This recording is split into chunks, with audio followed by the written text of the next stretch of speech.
Assalamualaikum warahmatullahi wabarakatuh. Good afternoon, everyone. So, we are from Group 2. We'll explain about elements of quality children's literature. So, here are our members, but we can skip this slide.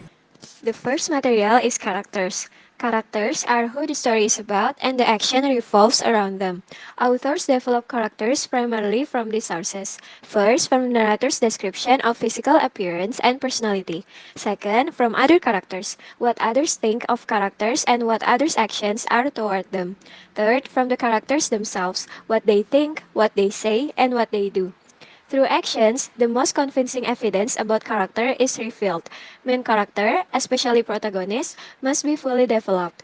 Readers should learn of the character's many traits, their strengths as well as their weaknesses. These complex characters are called round characters. The main characters is an excellent work of fiction for children, a rounded, fully developed character who undergo change in response to life-altering events, from Link, Brown, and Tomlinson. This capacity for change defines such characters as dynamic. Supporting characters are less well developed than the main characters, only a few of their traits may be revealed. Sometimes they are flat characters who exhibit only one side of other personality. Flat characters are often stereotypes who possess only the traits considered typical of their particular group. Flat characters are usually static, undergoing no change in personality throughout the book. The next material is about point of view. Point of view is perspective from which the author presents the story, or we can say, who is telling the story. However, although the author writes the book, the story is not typically told from the author's point of view. Point of view is divided into three kinds. There are first person, second person, and third person. First person. The narrator is one of the characters in a story, and it refers to the narrator himself or herself and use the term I or me to represent the story. Then, the second person. This POV happens when you is the main character and it belongs to the person that being addressed. And next is the third person. Third person, the narrator is telling the story of the characters, and in this third person POV, it's divided into three kinds that distinguish each of the third person POV itself. There are omniscient, limited omniscient, and objective. The verse is omniscient. The narrator knows everything that is happening in the story. The narrator refers all the characters in the story like he, she, it, or they, but the narrator is not the character in a book. Then, limited omniscient. In this third person point of view, the narrator tells the story but only knows what the main character knows. In this kind of third person point of view, the narrator is just focused, telling the viewpoint on one character. The last is the objective. The narrator describes what is happening in the story but doesn't know what is anyone thinking and doesn't give any opinion about what is happening. Here, in this kind of the third person point of view, the readers has to figure out the story by themselves. The next literary element is setting. Setting is the background, when, where, and how in a story. Setting can be a realistic time and place that actually exists in the real world and is recognizable to the reader. However, there are also settings that only exist in an imaginary world where the time and place do not exist in the real world, such as in Peter Pan story by James Matthew Barrie. Taken from Brown and Stephen in 2007, page 175, setting may play a book significant role that has an impact on every other aspect of the book. It may be inconsequential and barely mentioned, or it may not be mentioned at all. There are two types of setting, backdrop and integral. You can say that backdrop is not very important because this type of setting is commonly set in uncertain past and in unspecified place, such as a queen's palace, an old house, a dark forest, etc. This type is usually used in traditional literature. And the second is the integral. Integral setting is very important to the story because it is usually used for realistic fiction and historical fiction. The author must do research first about the background in order to get an authentic and appropriate setting. The next element is plot. Plot, the definition plot is the sequence of events showing characters in actions. Lucas 1990, page 103. In other words, it is what happens in a story. There are 4 primary types of plots: cumulative, linear, episodic, and circular. The first one is cumulative. Cumulative plots are most often found in traditional literature and pattern books. In cumulative plots, there is repetition of phrases, sentences, or events with one new aspect added with each repetition. The Gingerbread Man is a good example of a story with a cumulative plot. The second one is linear. Linear plots are popular in realistic fiction and fantasy. As in Swimmy or Leonie, the plot should be constructed logically, that is, events should happen logically and not by coincidence. There are 3 major parts to a progressive linear plot. First, in the beginning, the characters and setting are introduced, and the central problem of the story is revealed. Usually, the main character sets a goal to overcome a problem. Second, in the middle, the main character attempts to overcome the problem and usually meets with obstacles, or the main character participates in a series of events that lead to a solution of the problem. And the last one is in the end.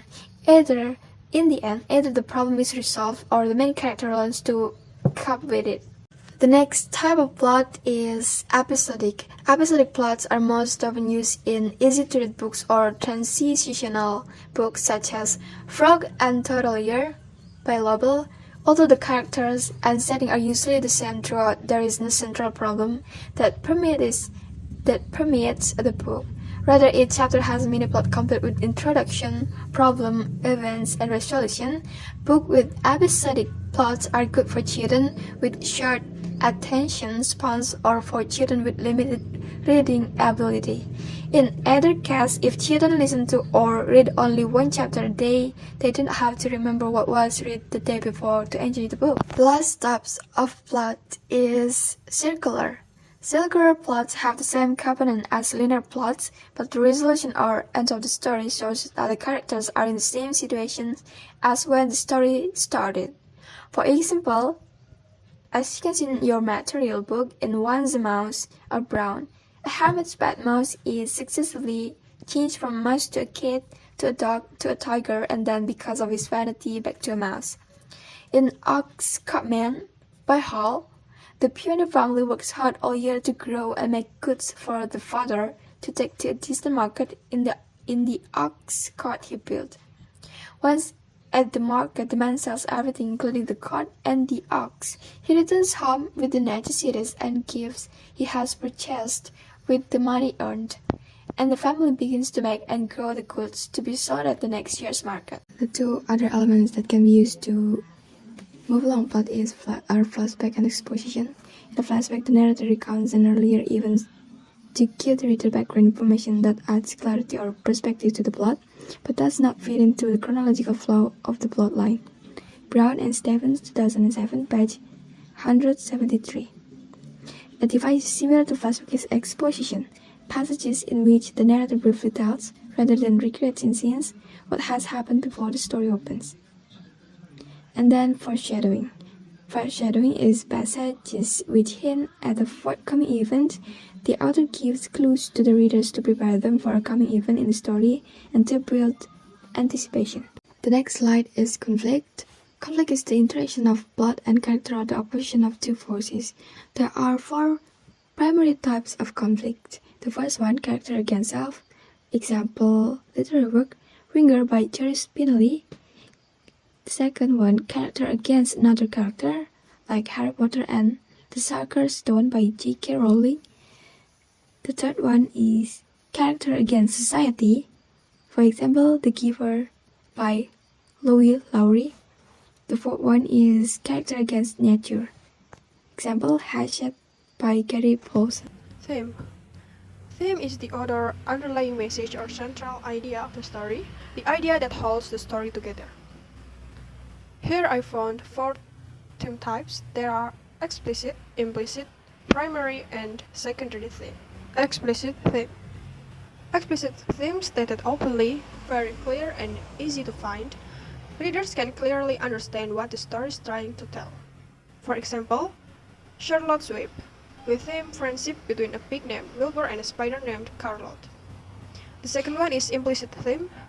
Implicit theme, not stated openly, harder to find, derived from characters and action of the story. For example, in Ninok Rise, Uncle Ensign says that if your mind is made up, all the facts in the world won't make the slightest difference. It means that belief and the need some people have to believe something is the theme, whether believing on your mind or the fact in the world. Primary theme. Primary theme is the main theme of the story. For example, Wizard of Earthsea. The central theme is language, where language is power that can be used to influence people depends on the language, good or bad. The last one is secondary theme. Secondary theme is an additional and usually less important theme. For example, A Wizard of Sea, the central theme is language, where language is power, meanwhile the secondary theme is friendship. Writing style. Writing style is the manner in which a writer expresses himself or herself. Style is what makes one author's work distinctive from works of other writers. It is how an author says something as opposed to what she or he says.